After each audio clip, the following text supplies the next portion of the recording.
제가 아마 몇 년 전 변화산 새벽기도회에서 이 하박국 말씀을 여러분들과 나눴던 기억이 있습니다. 그런데도 이 하박국이라고 하는 이름은 참 그렇죠? 그죠? 막 떠오르는 게 있죠. 호박국 이런 거 떠오르죠. 하박국은 선지자의 이름입니다. 근데 하박국이라고 하는 사람의 이름의 뜻은 손을 모으다, 껴안다 이런 뜻을 가지고 있다 그래요. 우리가 누구를 딱 껴안으면 자연스럽게 손이 깍지가 껴지겠죠. 마치 그런 모습, 하나님께서 위로하시고 꼭 껴안으시는 그러한 의미를 가지고 있는 것 같아요. 또 선지서를 보면 우리가 오늘 7번째 시간을 가지고 지나가고 있지만 하나님께서는 이 개인적인 선지자를 통하여 그 집단, 민족에 대한 예언을 하고 계신 것을 보게 됩니다. 또 오늘 이 하박국은 제가 설명을 하겠지만 하박국이 자기 속에 있는 의문을 가지고 하나님께 아주 거칠게 질문합니다. 하나님은 따뜻하게 자상하게 하박국의 질문에 대하여 대답하고 계신 것을 보게 되죠. 오늘 이 하박국을 쭉 보면서 보셨겠죠. 통독도 가지고 다 하셨을 거예요, 그죠? 이제 하박국 말씀을 쭉 보면서 마치 우리들의 모습을 보는 것 같아요. 우리의 인생에 문제가 생길 때마다 우리는 이렇게 대답해요. 이렇게 하나님께 묻죠. 하나님 왜 그러세요? 그건 우리의 삶에서 끊임없이 일어나는 질문이기도 합니다. 근데 하나님께서는 우리들에게 이렇게 말씀하시는 것 같기도 해요. 잠시 기다려 볼 수 없겠니? 네가 조금 지나가면 네 인생의 궁극적으로 하나님으로 인해 기뻐할 수 있지 않겠니? 그런 대답을 우리들에게 주시는 것은 아닐까? 이런 고백이 가능하게 되는 것은 나 중심적인 사고에서 공동체 중심적인 사고로, 그리고 하나님 중심적인 마음으로 나아갈 때 우리들이 깨닫게 되는 게 있는 거예요. 제가 이 소선지서를 계속 여러분들과 나누면서 하는 이야기가 있죠. 하나님의 마음이 이런 마음이었구나 라고 하는 것을 깨닫게 된다. 여러분들도 저와 함께 이 깨달음 가운데로 들어가면 좋겠다는 생각이 들어요. 이 선지서를 통해 오늘 7번째, 앞으로 12번의 모든 이 선지서를 마치게 될 때에 우리들의 믿음이 자라났으면 좋겠다. 다시 한번 이야기하지만 우리들의 믿음이 자라난다는 증거는 뭔가? 하나님의 마음을 우리들이 알아가는 것, 그게 믿음이 자란다는 증거이다. 자, 이 선지서의 말씀은 계속되는 말씀의 연관성을 가지고 있어요. 북이스라엘과 남유다 범죄했을 때 하나님께서 이들을 심판하세요. 그래서 북이스라엘은 어디에 멸망했을까요? 아수르에게 멸망해요. 아수르에게 멸망하고 남유다는 역시 아수르에게 조공을 바치면서 어려움을 당하고 있었어요. 근데 남유다도 바벨론에 의해 멸망을 하죠. 그 시대는 이게 아수르라는 나라가 바벨론에 의하여 완전히 멸망이 됩니다. 하나님께서 아수르를 통해서 이스라엘을 심판하셨고, 근데 아수르를 통해서 심판하셨는데 이 아수르가 악했어요. 그래서 하나님께서 이제 바벨론을 통하여 아수르를 심판하세요. 그런데 이 바벨론 역시 악한 거예요. 오늘 이야기는, 하박국의 이야기는 그런 배경에서부터 나오고 있는 거예요. 자, 6절 말씀, 하박국 1장 6절에 보니까, 자, 보라, 내가 누구예요? 하나님이요. 사납고 성급한 백성, 곧 땅이 넓은 곳으로 다니며 자기의 소유가 아닌 거처들을 점령하는 갈대아 사람을 일으켰나니. 또 이것도 굉장히 중요한 상식이죠. 성경에서 바벨론이라고 하는 나라는 어떻게 표현돼요? 갈대아라고 표현이 됩니다. 이 정도는 아는 게 신앙생활에 유익하겠죠? 갈대아가 어디라고요? 바벨론이라고. 바벨론이 어디라고요? 대답 안 하실 거예요? 갈대아가 어디라고요? 바벨론이라고요. 자, 이 정도는 우리가 좀 알고 갑시다. 말씀해 보니까 이 갈대아 사람을 일으킨 게 누구라고요? 하나님이 이들을 일으키셨다는 거예요. 자, 이러한 상황 가운데서 하박국이 하나님께 호소하는 내용. 자, 하박국 1장 2절 다 같이 읽습니다. 시작. 여호와여, 내가 부르짖어도 주께서 듣지 아니하시니 어느 때까지리이까? 내가 강포로 말미암아 외쳐도 주께서 구원하지 아니하시나이다. 그 어려움을 이렇게 호소하고 있는 거예요. 그의 조국 이스라엘이 이 상황 가운데서 얼마나 무기력한지, 지금 하박국이 경험하고 있는 그 세상 이스라엘을 4절에서 또 이렇게 표현하고 있어요. 같이 봅니다. 시작. 이러므로 율법이 해이하고 정의가 전혀 시행되지 못하오니 이는 악인이 의인을 애워쌌으므로 정의가 굳게 행하여 짐이니이다. 어쩌면 우리들의 사회, 우리들의 일상을 보는 것 같기도 해요. 이게 정의가 뭔지 모르겠는 거예요. 그러나 하나님이 하시는 일, 이 불의한 세상 가운데서 하나님이 하시는 일이 이해가 되지 않아요. 자, 그래서 하나님께서 오늘 6절에 보니까 내가 그들, 이 갈대아 백성을 일으켰다. 그런데 문제는 뭐예요? 하나님이 하시는 일이 하박국 마음에 들지 않는 거예요. 우리의 신앙의 문제도 동일하죠. 하나님께서 하시는 일이 내 마음에 들지 않아요. 하나님이 지금 내 방식대로 하셨으면 좋겠는데 하나님은 하나님의 방식으로 일하시죠. 자, 13절, 자, 같이 한번 봅니다. 시작. 주께서는 눈이 정결하심으로 악을 참아보지 못하시며 패역을 참아보지 못하시거늘 어찌하여 거짓된 자들을 방관하시며 악인이 자기보다 의로운 사람을 삼키는데도 잠잠하시니까. 지금 여러분들의 감정하고 비슷할지 몰라요. 하나님 저 정도 악하면 하나님 바로 심판하셔야 되는 것 아닙니까? 근데 우리가 생각하는 대로 이루어지지 않는 거죠. 그래서 지금 우리들이 경험하는 이 세상은 우리들이 이해할 수 없는 일들로 가득 차 있는 것 같아요. 자, 이 하박국이 느끼는 감정이 이런 것 같아요. 하나님, 내가 악해서, 우리 민족이 악해서 심판받는 것 오케이, 감수할 수 있습니다. 그런데 하나님, 우리를 심판하는 저놈들도 악한데 어떻게 저런 놈들을 통해서 우리를 심판하시는 겁니까? 이게 이해가 되지 않는 거예요. 자, 적절한 이해가 될지 모르겠어요. 이제 월드컵 시즌이 돼서 이제 축구 경기를 많이 하는데 어느 팀이 이기고 지고 객관적으로 우리나라가 좀 약하죠. 그죠? 그러니까 사실 지난번에 우루과이에 졌어도 그냥 별로 이상할 게 없는데 비겼으니까 잘한 것 같아요. 그런데 이 월드컵에 나가서 아무튼 어떤 팀하고 싸워도 우리가 질 확률이 많아요. 인정할 수 있어요. 근데 일본한테 지는 건 안 돼. 이거는 안 돼. 이건 마음으로 수용이 안 되는 거야.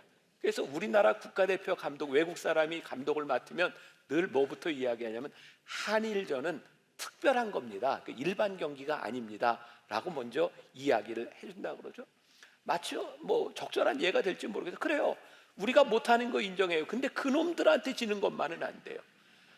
우리가 이렇게 벌 받는 거, 심판 받는 거 인정합니다. 그런데 어떻게 저렇게 못된 갈대아 족속들, 우리를 이렇게 힘들게 하는 악한 저들을 통하여 우리들이 이 어려움을 당해야 되는 겁니까? 이게 지금 하박국이 가지고 있는 질문인 거예요. 자, 그때가 되기까지 참아야 된다. 견뎌라. 지금 이렇게 말씀을 하고 있는데 오늘 말씀의 이제 주제예요. 계속해서 나오게 될 거예요. 하박국 2장 4절 같이 한번 봅니다. 시작. 보라, 그의 마음은 교만하며 그 속에서 정직하지 못하나 의인은 그의 믿음으로 말미암아 살리라. 그래, 그들이 정직하지 못해, 그들이 교만해. 하나님께서 하시는 일, 이 모든 일들에 대하여 의인은 믿음으로 살아. 자, 오늘 제가 이제 이야기를 여러분들과 하려고 해요.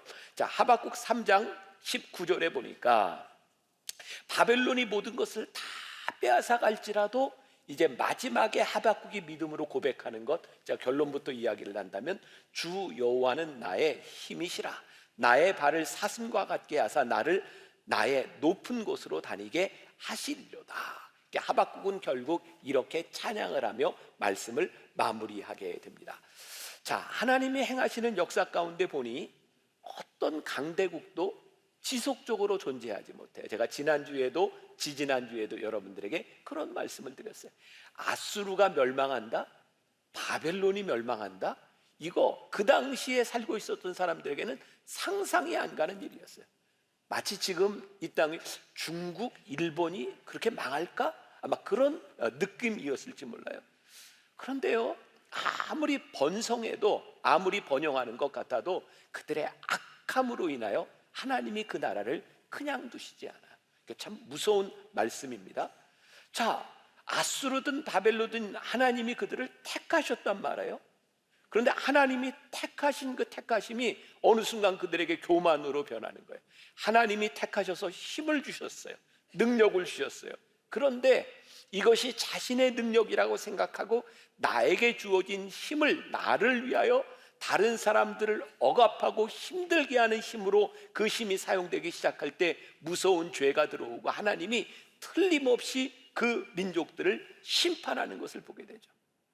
자, 근데 이게 남의 이야기가 아닌 거예요. 참 신기해요. 하나님이 우리들에게 힘을 주시는데 그 힘으로 인해 하나님을 잃어버리는 어리석음을 경험하게 되죠. 전 목사니까 가끔 그런 두려움이 있는 거예요. 많은 목회자들, 많은 교회들 다 그런 건 아니지만 부흥을 경험하고 하나님의 놀라운 역사를 경험했던 그 리더십을 가지고 있었던 목회자들이 끝까지 좋은 리더십을 가지고 하나님 앞에 쓰임받는 것이 그렇게 많지 않은 거예요. 어느 날부터인가 하나님의 은혜로 여기까지 왔는데 그것이 하나님의 은혜로 여겨지는 것이 아니라 내가 무엇을 하는 것으로 생각되어지고, 그러니까 저에게도 그런 두려움이 있는 거예요. 하나님, 어느 날부터인가 교인들이 제 말을 안 듣는 것이 불편해지지 않도록 하나님의 말씀을 듣지 않는가 듣는가가 기준이 되어야 되는데, 만일 제가 기준이 된다면 이거 제가 하나님 앞에 잘못되고 있다는 증거가 아니겠습니까? 이게 저에게만 해당되는 일일까요? 하나님께서 여러분들의 삶에 건강과 물질의 축복을 주셨는데 그 축복이 감사와 축복으로 여겨지는 것이 아니라 그것이 내 삶의 교만이 되어지고 다른 사람들을 업신 여기는 것들, 하나님이 그거 그냥 두시지 않는다는 거예요. 하나님은 교만을 꺾으신다는 거예요. 그래서 우리 인생에 진짜 힘든 게 하나님이 우리들에게 주신 축복과 하나님이 우리를 쓰시는 그 쓰임이 끝까지 가는 것이 참 쉽지 않구나 라는 생각을 하게 돼요. 자, 고린도전서 15장 10절에 사도 바울이 진짜 멋진 고백을 하고 있어요. 같이 한번 봅니다. 시작. 그러나 내가 나된 것은 하나님의 은혜로 된 것이니 내게 주신 그의 은혜가 헛되지 아니하여 내가 모든 사도보다 더 많이 수고하였으나 내가 한 것이 아니요 오직 나와 함께 하신 하나님의 은혜라. 사도 바울은 어떤 마음을 가지고 있었어요? 아무리 봐도 내가 다른 사도보다 진짜 수고한 것 같아. 근데 지금 뭐라고 고백해요? 근데 그게 내가 한 게 아니야. 하나님의 은혜야. 아마 여러분들 가운데서도 내가 참 잘 산 것 같아. 이 정도면 내가 괜찮아. 그런 마음이 드는 사람이 있을 거예요. 근데 그게 내가 한 것이 아니라 하나님의 은혜야. 이렇게 고백할 수 있는 것이 얼마나 귀한 일일까. 하박국은 다른 선지자들과 조금 다른 면이 있어요. 다른 선지자들은 그가 제사장이었던 레위인이었던 장사를 하는 비즈니스맨이었던, 지난주에 아모스 같은 사람이 큰 목자였죠. 하나님이 부르셔서 예언을 하는데 하박국은 조금 달라요. 지금 그가 처하고 있는 상황에서 하나님께 질문을 던지고 하나님께서 주시는 답을 이야기하고 있는 거죠. 자, 다시 한번 하박국 1장 3절, 하박국이 가지고 있었던 질문이 이것이에요. 어찌하여 내게 죄악을 보게 하시며 패역을 눈으로 보게 하시나이까? 겁탈과 강포가 내 앞에 있고 변론과 분쟁이 일어났나이다. 이 질문에 대하여 하나님께서 오늘 답을 주시는 거예요. 뭐라고 답하세요? 의인은 믿음으로 산다. 하나님께서 그런 답을 주시는 거예요. 하박국은 왜 그렇게 하나님을 향해 많은 질문을 하고 있을까요? 이건 우리들의 삶에 바로 적용되는 거예요. 가만히 보면 우리의 삶에 아무 문제가 없고 평탄할 때는 질문이 없어요. 그리고 우리는 하나님이 참 나를 인도해 주시네. 역시 하나님 그 좋으신 하나님. 그렇죠? 근데 우리의 인생에 문제가 생기면 그때 우리들에게 질문이 생겨요. 그러니까 이 질문이라고 하는 것은 내가 힘들 때, 내가 이해할 수 없는 어려움을 당할 때 우리는 하나님께 질문을 하게 되죠.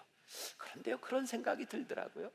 우리의 믿음이 성장하는 것은 이 어려움 가운데서 하나님께 질문하기 시작할 때 하나님을 조금 더 알아가게 되는 것 같아요. 이 하박국은 그 민족의 어려움 가운데서 깊은 진리의 세계로 들어가게 돼요. 자, 다시 한번 아까 읽었던 하박국 2장 3절 4절 같이 봅니다. 2장 3절과 4절 시작. 이 묵시는 정한 때가 있나니 그 종말이 속히 이르겠고 결코 거짓되지 아니하리라. 비록 더딜지라도 기다리라. 지체되지 않고 반드시 응하리라. 보라, 그의 마음은 교만하며 그 속에서 정직하지 못하나 의인은 그 믿음으로 말미암아 살리라. 하박국도 그랬지만 우리가 힘들고 버거운 때를 지나가는데 하나님께서 우리들에게 말씀하시는 것이, 얘들아, 정한 때가 있어. 바벨론이 강하고 그들이 무지한 것 같지만 하나님이 그들을 그냥 놔두시지 않아. 하나님이 그들을 심판하실 거야. 너희들의 인생이 불의한 것들이 득세하고 있는 것 같지만 염려하지 마. 정한 때가 되면 하나님이 심판하시는 때가 분명히 와. 의인은 오직 믿음으로 말미암아 사는 거야. 조바심 내지 마. 오늘 우리들에게 이렇게 말씀하시는 거예요. 오늘 의인은 오직 믿음으로 말미암아 살리라라고 하는 이 말씀은 성경을 관통하고 있는 굉장히 중요한 주제의 말씀이에요. 로마서에도 갈라디아서에도 히브리서에도 이 말씀이 그대로 반복돼요. 로마서 1장 17절, 말틴 루터가 종교개혁을 일으키게 된 모티브가 된 거죠. 복음에는 하나님의 의가 나타나서 믿음으로 믿음에 이르게 하나니 기록된 바 오직 의인은 믿음으로 말미암아 살리라 함과 같으니라. 저는 같이 읽을 줄 알았는데 저 혼자 읽고 있어요. 지금 다시 한번, 이거 유명한 말씀, 로마서 1장 17절 시작. 복음에는 하나님의 의가 나타나서 믿음으로 믿음에 이르게 하나니 기록된 바 오직 의인은 믿음으로 말미암아 살리라 함과 같으니라. 로마서 1장 17절, 기가 막힌 말씀이잖아요. 믿음으로 믿음에 이르게 한다. 오직 의인은 믿음으로 산다. 갈라디아서 3장 11절 같이 봅니다. 시작. 또 하나님 앞에서 아무도 율법으로 말미암아 의롭게 되지 못할 것이 분명하니 이는 의인은 믿음으로 살리라 하였습니다. 자, 히브리서 10장 38절. 자, 시작. 나의 의인은 믿음으로 말미암아 살리라. 또한 뒤로 물러가면 내 마음이 그를 기뻐하지 아니하리라 하셨느니라. 의인은 믿음으로 산다. 너 그 믿음 버리면 하나님 기뻐하시지 않는다. 견디는 자, 믿음으로 살아가는 자가 승리한다. 지금은 힘들고 버거워 보이지만 하나님의 약속을 끝까지 붙들고 믿음으로 사는 자, 그가 믿음으로 산다고 말씀하고 있어요. 자, 그러면 믿음으로 산다고 하는 것은 어떤 의미일까요? 묵상팀이 제 설교 원고를 읽고 이런 생각을 나눠줬는데, 우리 한 청년 집사가 이렇게 얘기해서, 믿음으로 산다는 것은 하나님을 아는 것입니다. 그러므로 우리가 하나님을 알지 못하면 믿음으로 살 수 없는 거예요. 그래서 믿음으로 산다고 하는 것은 하나님을 알아가는 과정, 그게 믿음으로 사는 거예요. 자, 이거 굉장히 중요한 말이죠. 여러분들이 신앙생활을 하고 주여 믿습니다, 하나님 믿습니다, 옛날에 돌아가신 조용히 목사님은 믿습니까? 이런 거 많이 하셨잖아요. 그 믿음이 굉장히 중요한데, 믿음이 뭔지 모르고 믿습니까 하면 이게 믿음이 뭐냐고요. 근데 그 믿음을 뭐라고 생각했냐? 하나님을 이렇게 알아가는 게 그게 믿음이구나. 그래서 이 청년이 이런 예를 하나 이렇게 이야기를 했어요. 은행에 가서 이렇게 업무를 보는데, 그 직원을 통해 가이드라인을 받고 이렇게 업무를 봐야 되는데, 그냥 내가 가서 내 주장만 해. 그러면 일이 풀리지 않는다는 거예요. 그래서 이렇게 예를 들었어요. 내가 해결할 업무, 그것을 나의 고난이나 하나님께 대한 아직 알지 못하는 무지라고 비유를 하고, 직원, 그걸 성령님으로 비유를 했어요. 직원이 설명을 해주는 거예요. 막무가내 주장하는 건 뭐냐면 내가 가지고 있는 주장이에요. 근데 가이드라인은 뭐예요? 성령님을 통해서 하나님의 섭리를 우리들이 이해하게 되는 거예요. 그래서 우리들이 업무를 해결해 나가는 과정이 뭐냐면 믿음으로 살아가는 것이다. 저보다 나아요, 이 청년이. 이제 이해가 잘 안 되셨군요, 여러분들이. 자, 우리들에게는 이해할 수 없는 일들이 많단 말이에요. 그런데 만일 내가 이해할 수 없는 일을 가지고 내 주장을 가지고 계속 이야기하면 안 된다는 거예요. 우리들이 성령님께 도우심을 구하고 하나님 이 일이 어떤 일인지 우리들이 질문을 가지고 말씀을 우리들이 듣기 시작할 때 하나님의 섭리가 봐요. 아, 하나님이 이래서 이렇게 역사하시는구나. 그때 우리는 어떻게 해요? 믿음으로 살아요. 아, 하나님이 하시는 일이 옳습니다. 저는 가끔 그런 생각하거든요. 제가 은혜를 받고 난 이후에 하나님은 선하시군요. 하나님은 옳으시군요. 우리들이 하나님을 선하게 생각하지 않고 옳지 못하게 생각하는 이유는 뭐예요? 내 마음대로 되지 않는 거예요. 그러니까 믿음은 뭐예요? 하나님을 알아가는 과정. 자, 이 믿음이라고 하는 말을 히브리어로 에무나라고 말을 한대요. 저는 히브리어 잘 몰라요. 그냥 책에서 보는 거예요. 에무나. 근데 이 말의 뜻이 뭐냐면 인내, 참음, 신실, 견실, 굳건함, 충성, 꾸준함이라고 하는 의미를 가지고 있다. 믿음이 뭐예요? 꾸준한 거예요. 참는 거예요. 신실한 거예요. 영어 성경 NIV에 보니까 믿음으로 산다. 우리말 성경에는 의인은 오직 믿음으로 산다고 되어 있는데 요 표현이 이렇게 되어 있더라고요. The righteous will live by his faith. 하나님을 믿는 믿음으로 the righteous 의인이 will live, 살게 될 것이다. 의인은 믿음으로 산다. 요 느낌보다 우리들이 의인이 믿음으로 살게 될 것이다. 여러분, 우리가 인내와 참음과 신실과 견실과 굳건함과 충성함과 꾸준함을 가지고 있으면 여러분 그 믿음으로 여러분들이 살게 될 것입니다. 지금 우리들에게 그 이야기를 하고 있는 거예요. 자, 이 하박국에 있어서 이 믿음이라고 하는 것은 이제 어떤 것일까? 자, 4절 말씀을 한번 이렇게 주세요. 문맥상 딱 반으로 나눠주고 있어요. 보라, 그의 마음은 교만하며 그 속에서 정직하지 못하나 의인은 그의 믿음으로 말미암아 살리라. 보니까 의인과 대척점에 있는 게 뭐예요? 그의 마음이 교만함과 정직하지 못한 거예요. 하나님은 교만한 자를 물리친다고 했어요. 교만한 자는 믿음으로 살지 못하는 거예요. 정직하지 못한 자, 지금 우리들에게 주어진 우리의 일상, 하나님과의 교만함의 문제뿐만 아니라 우리들이 살아가고 있는 우리들의 이웃과 우리들에게 주어진 이 타자들에 대하여 우리들이 정직하지 못하면 그거 믿음으로 살지 못한다는 거예요.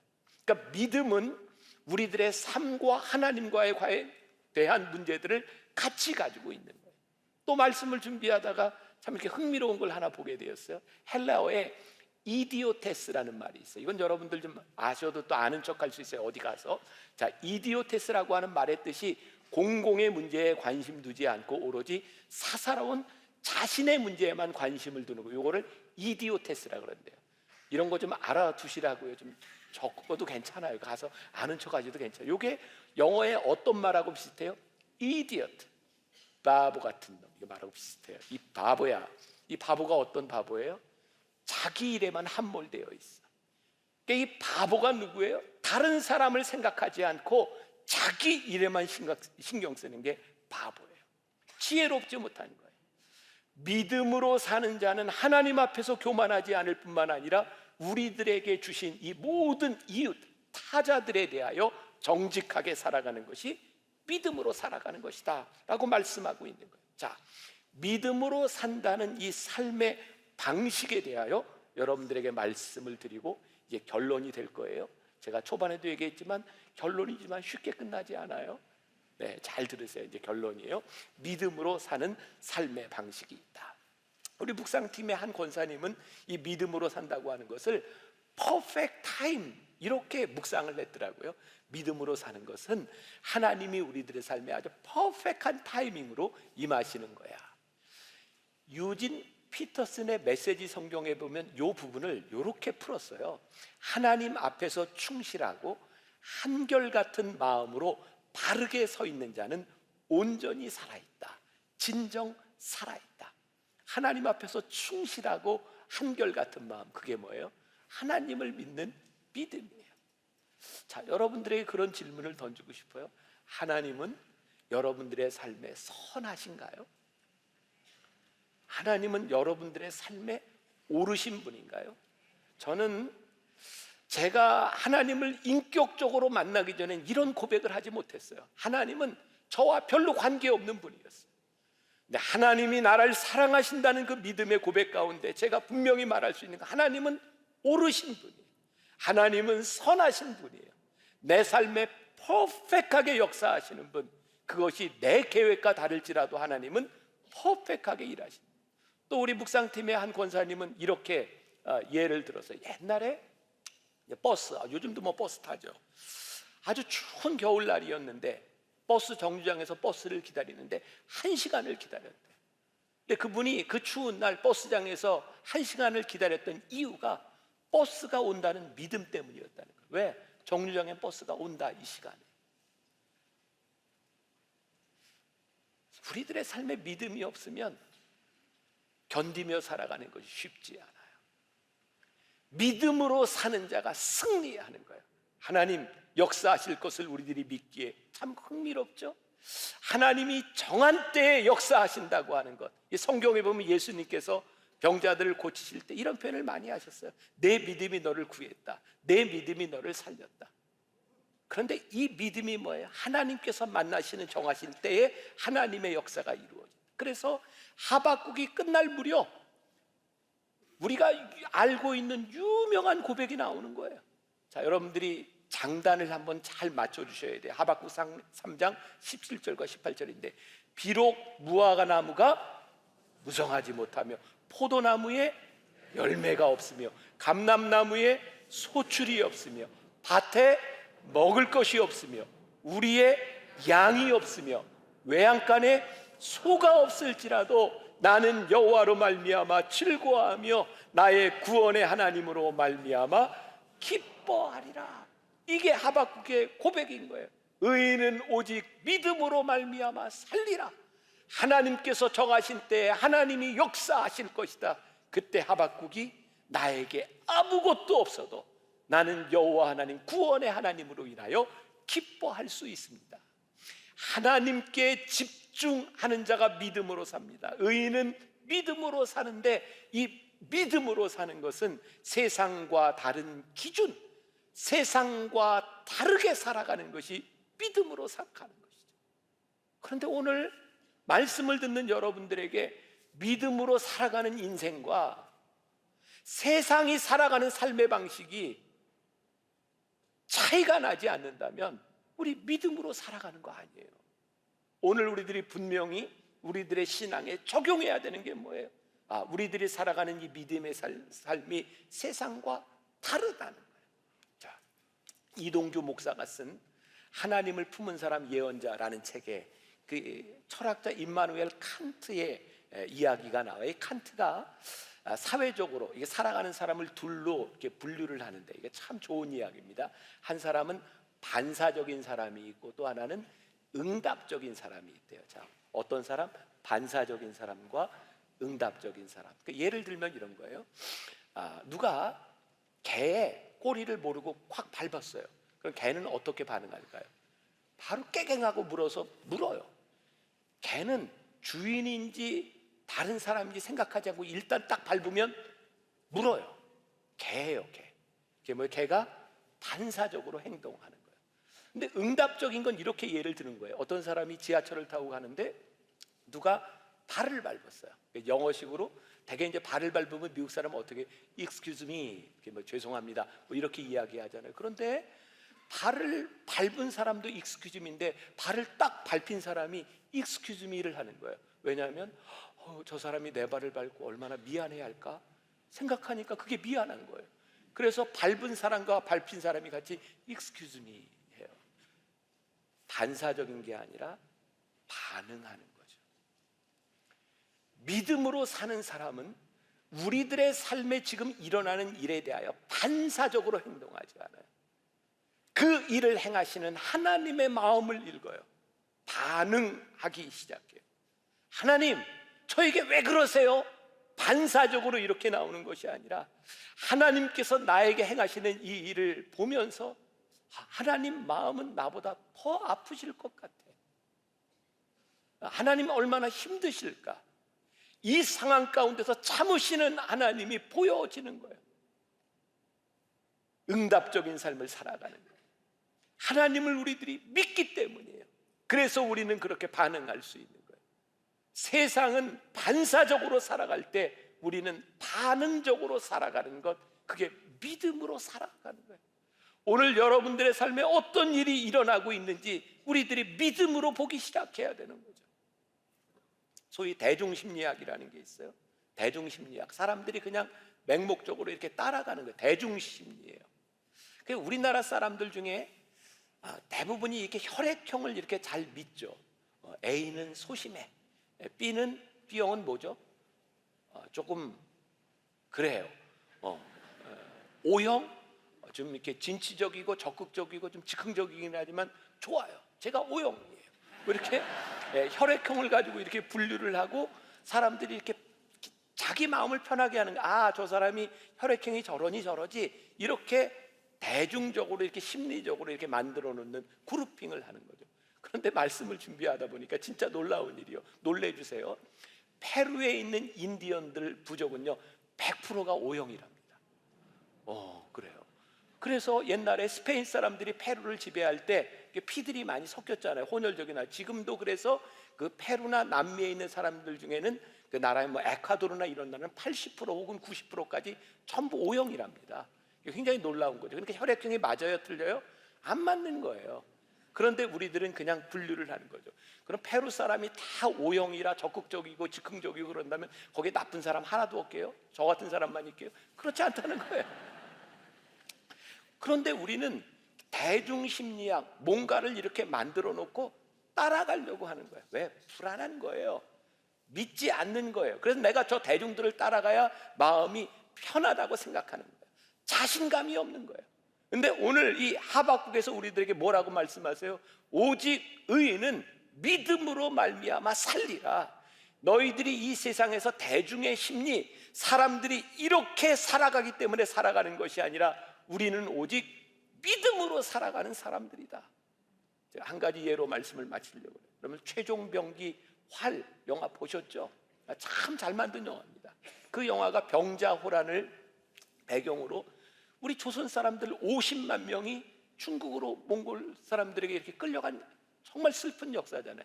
근데 그 영화에 보면 이제 압록강으로 막 이렇게 끌고 가는데 그 압록강을 넘기 전에 그 몽골 사람들이 이렇게 얘기해요. 자, 지금 도망갈 사람 도망가라. 근데 사람들이 여기서 진짜 도망가도 되나 마나? 근데 여러분들 아시죠? 그 의도가 도망가면 바로 인간 사냥이 시작되는 거예요. 몇 사람이 탁탁탁탁 도망가기 시작하니까 바로 사인이 나오고 사람을 사냥해서 죽이는 거예요.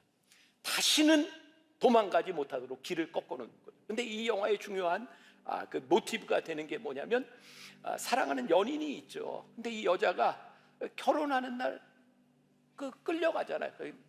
이 남자가, 신랑이 그 여자를 찾아가요. 거기에 나오는 이름이 서군이라는 사람이죠. 근데 그때 이 서군이 이런 얘기를 합니다. 그 죽어가는 것을 보면서, 겁에 질린 사람들을 보면서 한 사람쯤은 용기를 내 살아남은 모습을 보여줘야 우리 조선 사람들에게 희망이 생긴다. 그리고 인간 사냥을 하는데 도망갑니다. 한 사람쯤은 이런 모습을 보여줘야 우리 조선 사람이 희망을 가진다. 저에게는 이 말씀이 이렇게 적용이 되었어요. 의인은 오직 믿음으로 말미암아 산다. 세상이 다 대중심리를 따라가요. 모든 사람들이 그냥 그렇다고 얘기해요. 그러나 하나님을 믿는 사람 한 사람쯤은 믿음으로 살아가는 걸 보여줘야 돼요. 그래야 이 땅 위에 소망이 생기고 사람들이 따라올 수 있지 않겠어요? 이 세상의 많은 교회 가운데 오늘 예배드리는 우리 성도들이 믿음으로 살아가는 것이 무엇인지, 우리 만나교회가 믿음으로 살아가는 모습이 어떤 모습인지를 보여줘야 이 땅의 교회들이 그래, 저렇게 믿음으로 살면 사는 거구나, 그리고 따라오지 않겠어요. 오늘 하나님께서 우리들에게 주시는 도전이에요. 여러분, 의인은 오직 믿음으로 말미암아 삽니다. 오직 의인은 믿음으로 말미암아 삽니다. 이 믿음을 가지고 이 세상으로 나가세요. 그리고 이번 한 주간 여러분들이 믿음으로 살아보세요. 그리고 믿음으로 사는 것이 어떤 것인지를 세상 사람들에게 보여주세요. 그래, 우리도 저렇게 살면 되겠다. 그래, 우리도 저렇게 하나님 믿으며 살아가면 되겠다. 이 믿음을 보여줄 수 있는, 의인은 믿음으로 삶을 증거할 수 있는 여러분들, 우리 교회, 우리 하나님의 사람들이 되시기를 주님의 이름으로 간절히 축원합니다. 우리 나의 갈 길 다 가도록 함께 찬송합시다.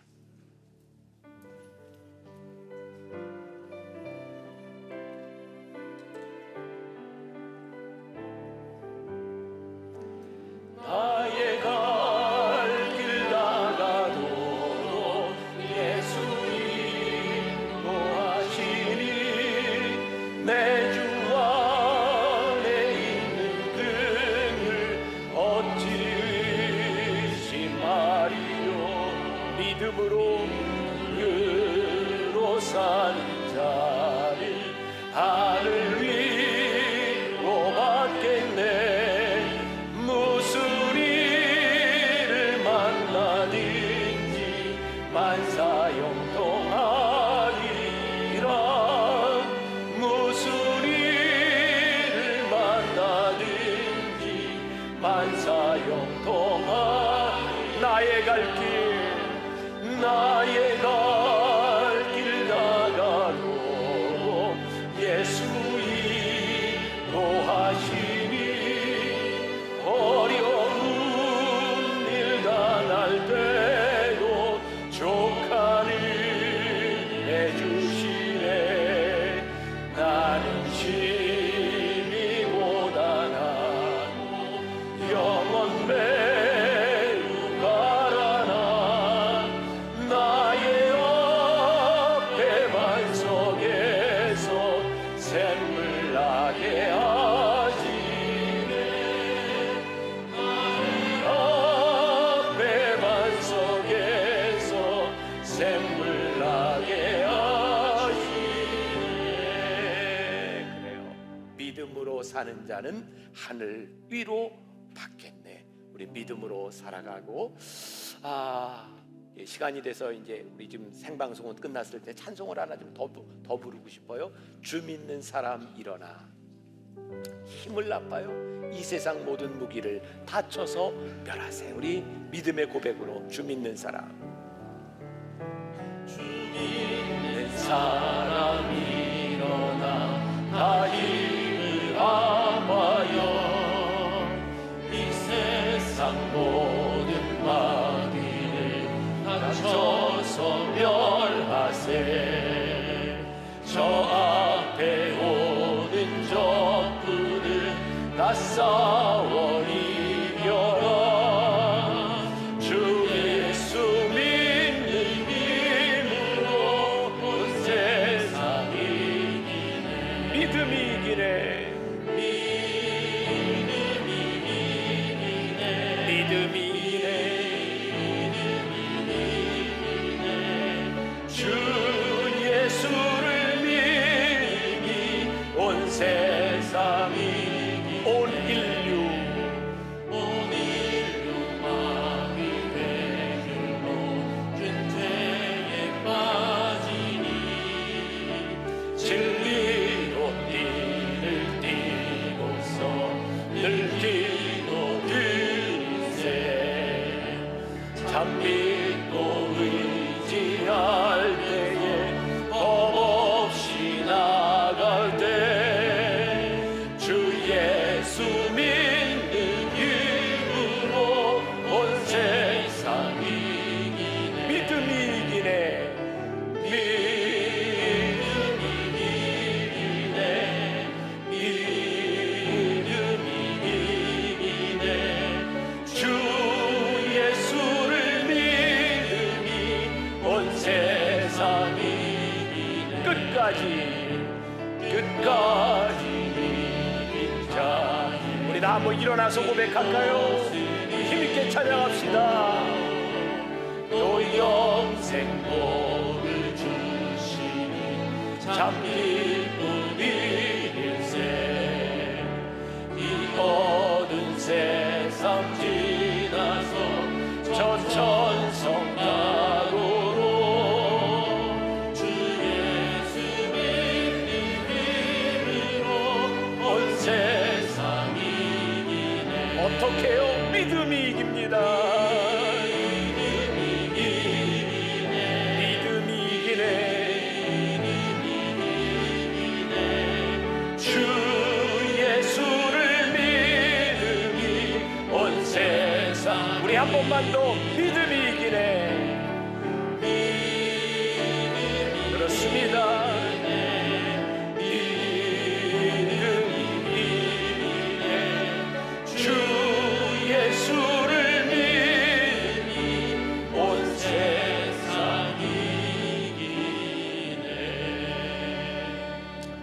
지금은 우리 주 예수 그리스도의 은혜와 하나님 아버지의 무한하신 사랑과 성령의 인도하심이 믿음이 이김을 믿으며 담대히 이 세상으로 나가는 당신의 사랑하는 모든 백성들 위해 지금부터 영원까지 함께 하시기를 간절히 축원하옵나이다. 아멘.